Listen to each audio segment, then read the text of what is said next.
What is up, guys? Welcome back to another video of the Fútbol es Vida.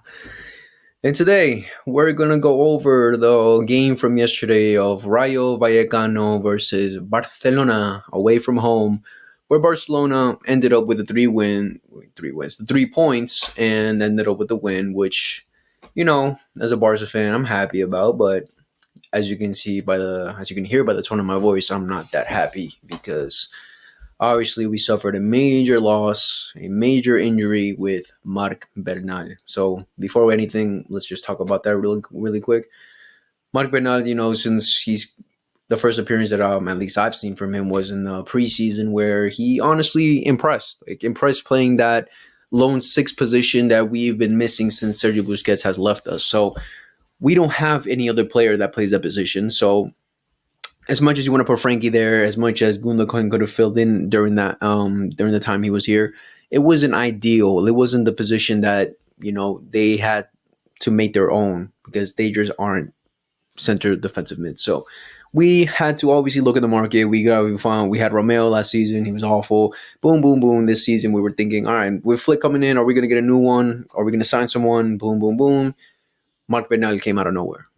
Hansi Flick trusted him. He's like, all right, I'm gonna play you. And since then, since preseason, he has impressed, and for me, has been amazing.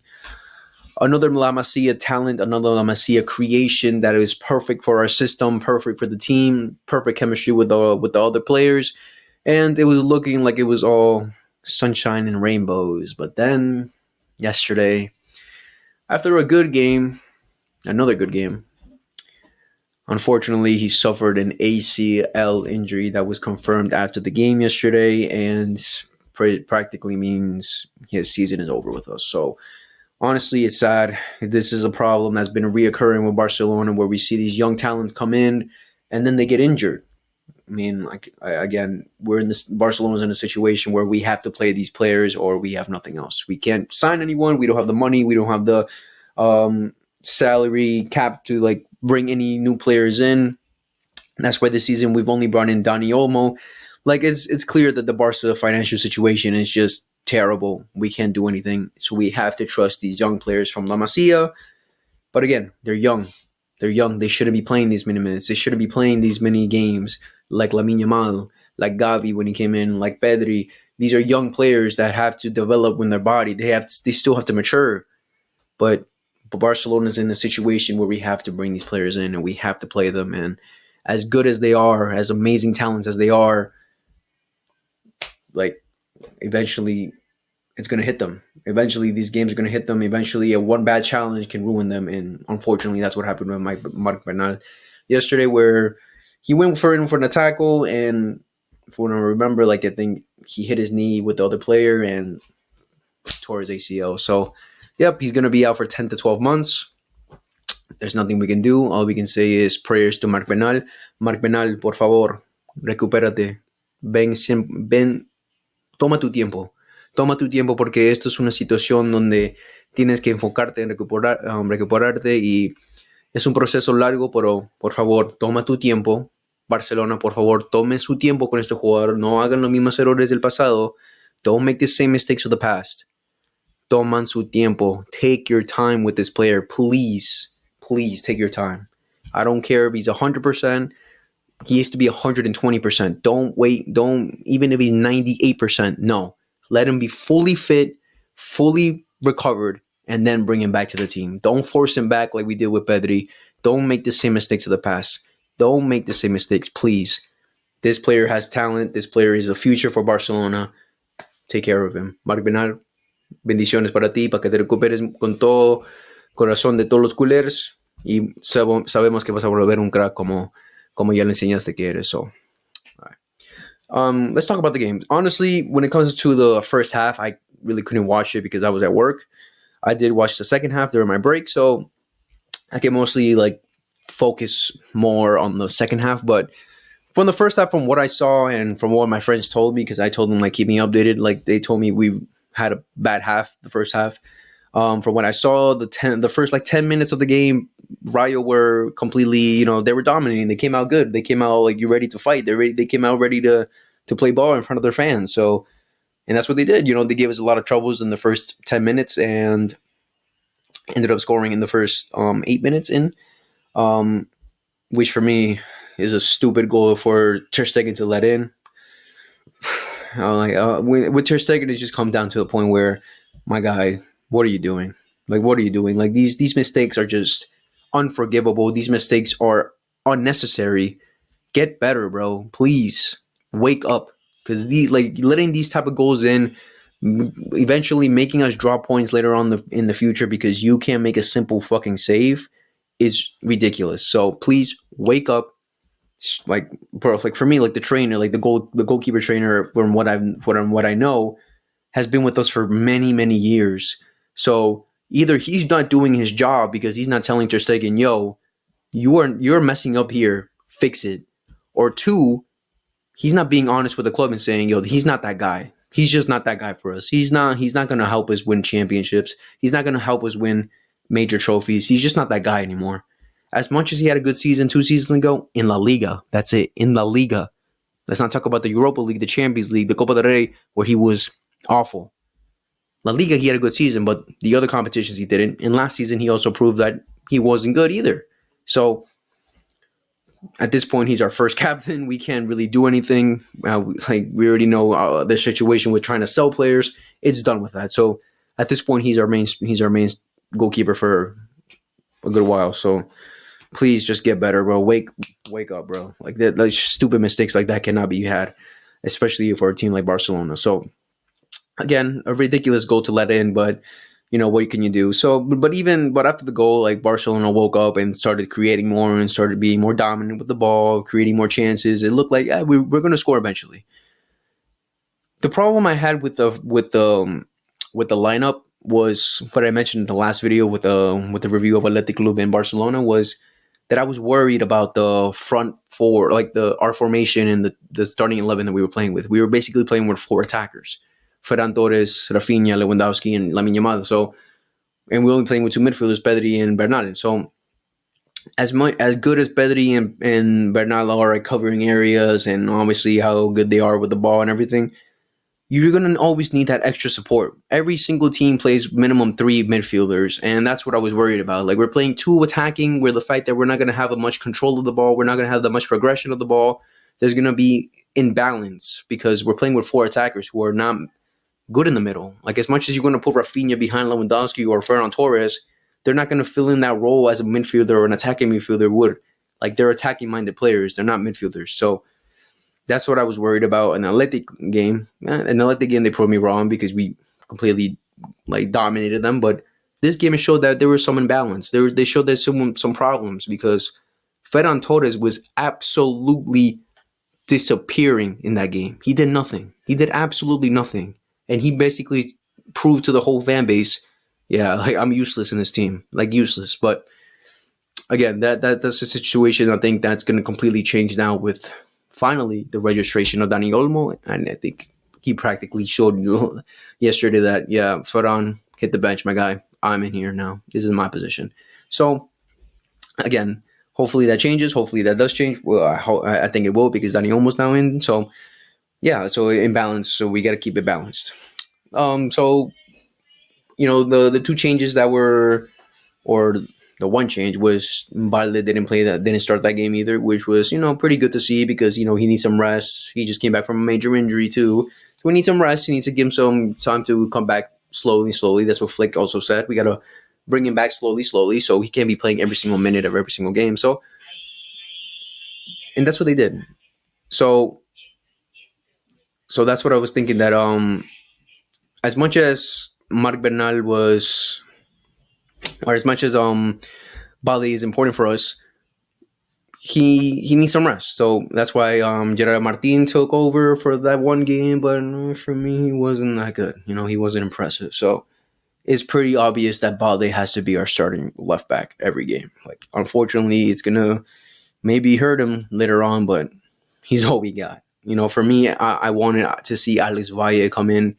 He impressed me so much in preseason, and I really wanted him to, prove something this season, but we loaned him out, so we have no one else.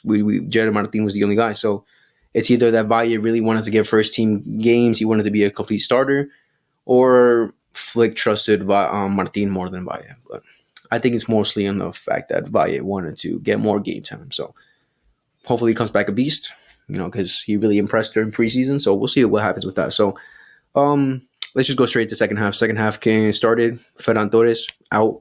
Valde came in like 50.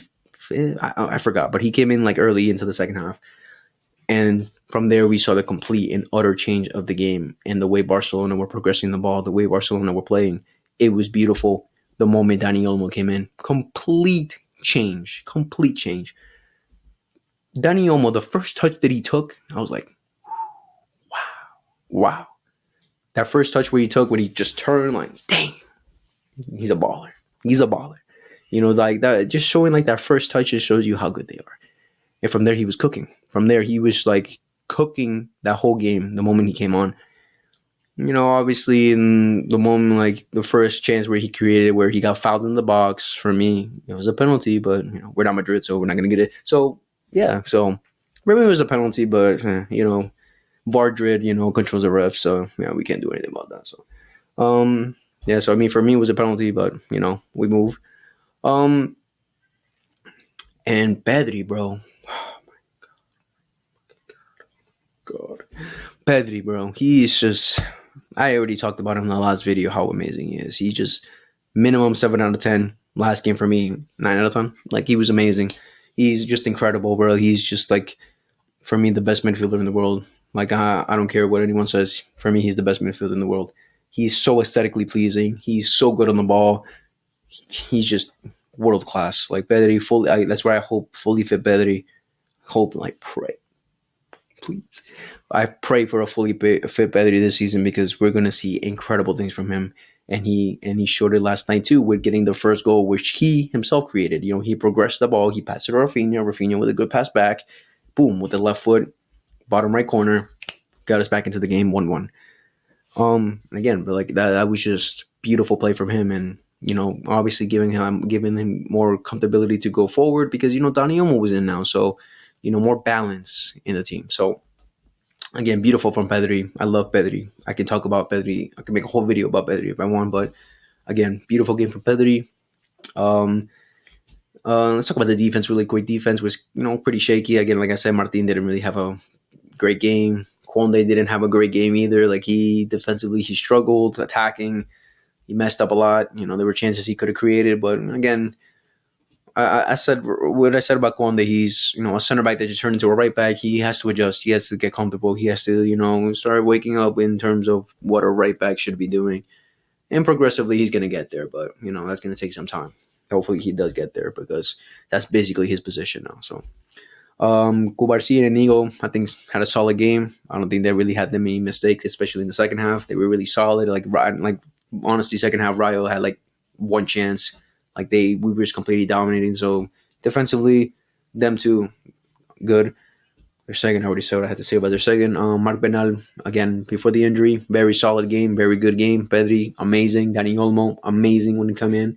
Rafinha, Lewandowski, Yamal, good game from them too. As much as Lewandowski didn't score, I think he still had a pretty good game, where he was getting into the right positions, helping the team progress forward. Solid game from Lewandowski. Like, this Lewandowski that we're seeing right now, he's more like he's woken up. Like, he's very active. He's like very involved, and that's what I like from him. That's what I want to see from him, because what we saw from last season, where he wasn't that involved, compared to this season, it's a massive improvement. And kudos to Hansi Flick for getting that out of him. So we'll see if that progresses throughout the whole season. But a solid game from Lewandowski. Lamine Yamal, for me, another great game.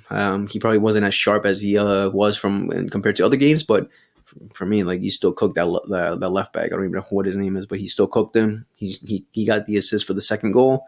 He's still putting up the numbers. Amazing game for me, apparently. Amazing game for me, personally. And again, the same thing with Rafinha. Rafinha, like, again, he's playing out of position. He's playing more on the left, which, again, when you're a natural right wing playing on the left, you're going to be uncomfortable a bit. But for me, solid game from him. Made good runs. Got the assist for the first goal. He just has to improve in his, how clinical he gets in the final third. Those final movements, those final passes, the final shots. Like, he has to improve that. And again, like that's just gonna come down to him and his confidence. And right now, Flick is giving him the confidence and saying that you're gonna be my guy to play on the left. You're gonna be my guy to get in behind and get these assists, get these goals, and he's getting better and better. He created that chance for Lewandowski, that a beautiful cross to Lewandowski, which he missed. But when you first see that change, you're like, what's wrong with you, Lewandowski? How the flick and flick do you miss that? How the flick and flick do you miss that? But then when you look at the replay, the goalie got a little bit of his fingers on it, so he he moved it a bit for. If I can guarantee you, if the goalie didn't touch it with his fingertips, Lewandowski would have bagged that in. But unfortunate. We also saw that Lewandowski got a goal taken away from him. For me, a stupid foul. Like come on, bro. Like they were both fighting for the ball. It was an unintentional foul. He stepped on him by accident, man. Come on. Like it wasn't like a major thing where you had to get rid of the goal. Like for me, that ref is terrible. Terrible. Didn't give us a penalty. Didn't give us a handball. Didn't give us the fouls we needed. Added 10 minutes. 10 minutes to the game. Why? Why did he add 10 minutes? Like, from what I remember, there wasn't that much time wasted. I don't remember that much time being wasted in the game. Like, the most I saw was from the goal they were trying to take away from us, the Lewandowski goal, which, by the way, was a great finish. Like, from like, again, I didn't see the first half, but I don't know how much time was wasted. But from what I remember, like, to add 10 minutes, come on. Like, 6, 7 minimum. But 10? Like Bernal literally got injured in that extra time, bro. So to that ref,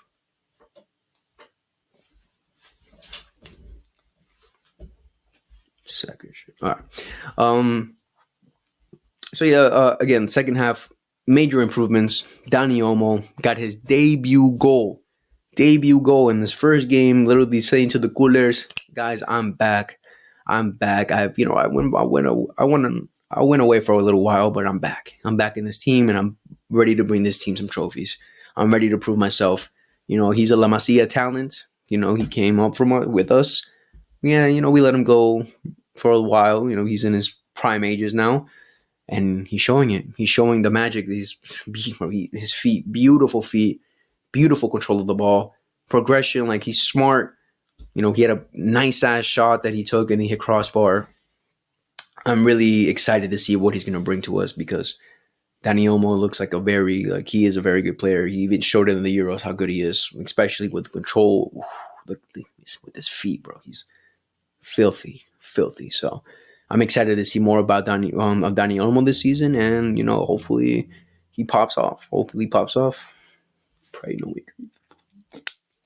Please no injuries, and yeah, we're gonna see. We're gonna see how this season goes. Obviously we're gonna look at our current situation. We need another midfielder because Frankie's.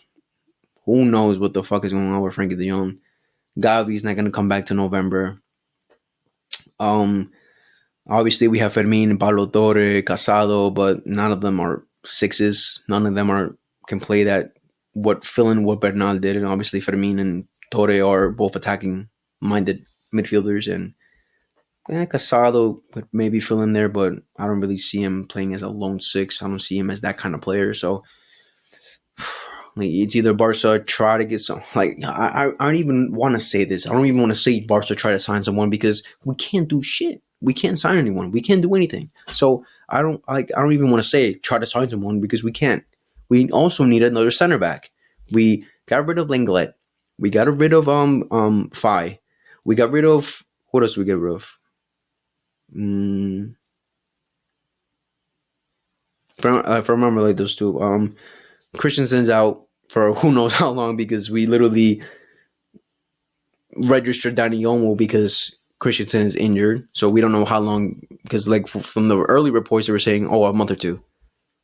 Now because we obviously activated some type of rule where we're able to register a player based on the longevity of the injury of a player that's already in the team. But I think that's if an injury is 4 months or more, I think that's what it was. So, but they said that Christensen was only out for 1 or 2 months. So it's either they lied to us or The board is lying to La Liga and saying, "Oh yeah, he's gonna be out for this long. Let us bring in this player now." I don't know. I don't know what's wrong with that. Eric Garcia is also injured.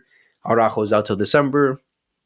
So our only two center backs that we really have is a 17-year-old Cubarsi and Inigo Martinez, who I honestly don't rate that guy. Like, he's nowhere near Christensen or Araujo's level. So obviously Conde can fill in for the center back because he's a natural center back. He can fill in for that role, and then we can maybe just bring in Fort. But I really wouldn't want to stop Conde's progression as a right back, because he needs to be playing there. If that's gonna be his position, he needs to be playing there every game. So obviously he can fill in, but as a center back. But I mean, we'll see, because the recent reports are saying let's go sign Ta, but from Leverkusen. So honestly, I don't know how we're gonna sign players, how we're gonna register players. Well, I don't know the situation. We've been lied to. We've been played around the bush so many times this summer. So I don't know what to believe. Well, there's only 3 days left, 4 days left in the transfer market before it fully closes.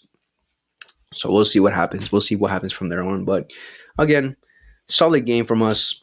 Impressive game from the team, especially in the second half.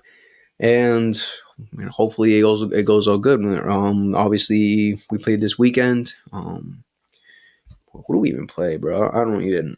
I forgot who we play. Um, who the Barcelona play? What the fuck? Hold on, give me a second. Give me a second. Where is it? Oh my god! Just tell me who do we play?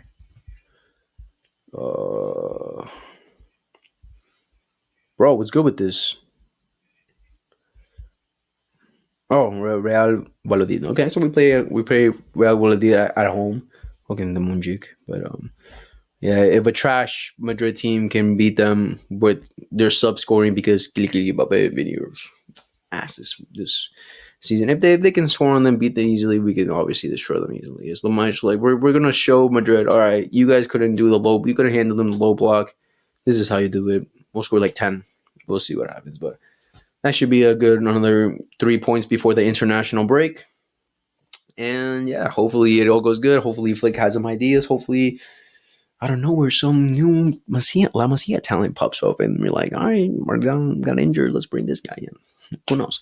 Um, but yeah, that's the end of the video for today. Please please subscribe.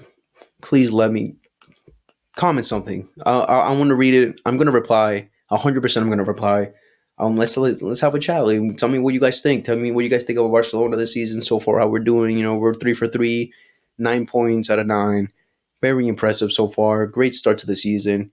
Tell me what you guys think is gonna happen this season. Do you think we can win it? Do you think we're gonna do good or not? Or do you think we're gonna have another injury crisis? No, please.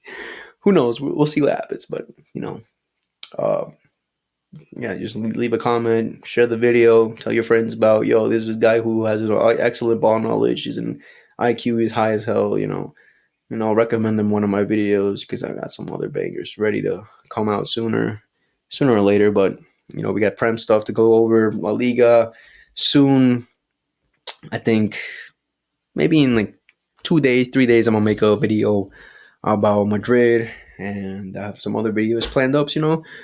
There's so much content to make, guys. There's so much content to make, and I'm ready. I'm ready to make it, and I'm ready to do this. So, again, like, share, subscribe, hit the notification so you guys know when I'm posting a video, so your IQ can go up even more, and you can maybe appreciate and love foot even more with the amazing ball knowledge I offer you. I'm a nice guy, so I'm gonna give my ball knowledge, my brain cells over to you guys. I'm a nice guy, so again, like, subscribe, share, do all the things. Love you guys. Barcelona, vamos culeros. And yeah, peace.